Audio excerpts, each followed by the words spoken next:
ഭാരതത്തിന്റെ 80ാമത് സ്വാതന്ത്ര്യദിനം ശനിയാഴ്ച വർണ്ണാഭമായ പരിപാടികളോടെ ആഘോഷിക്കും. വൈദേശിക ആധിപത്യത്തിൽ നിന്നും മോചനം നേടിയിട്ട് 79 വർഷം പൂർത്തിയാകുന്ന ഓഗസ്റ്റ് 15 ത്രിവർണ്ണ പതാകകൾ ഉയർത്തി ദേശഭക്തി ഗീതങ്ങൾ ആലപിച്ച് സ്വാതന്ത്ര്യ റാലികളിൽ പങ്കുചേർന്ന് സേവന പ്രവർത്തനങ്ങൾ അടക്കമുള്ള വൈവിധ്യമാർന്ന പരിപാടികളോടെയാണ് നാടെങ്ങും ആഘോഷിക്കുന്നത്. സർക്കാരും സന്നദ്ധ സംഘടനകളും വിവിധ കക്ഷികളും ആഘോഷങ്ങൾ വർണ്ണാഭമാക്കും.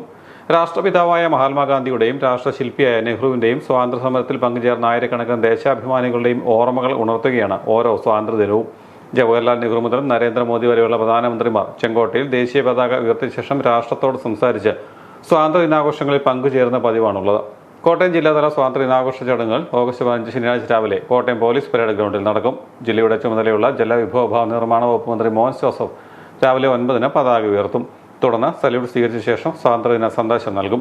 രാവിലെ 8:35 ആരംഭിക്കുന്ന പരേഡിൽ 25 പ്ലറ്റൂണുകൾ പങ്കെടുക്കും.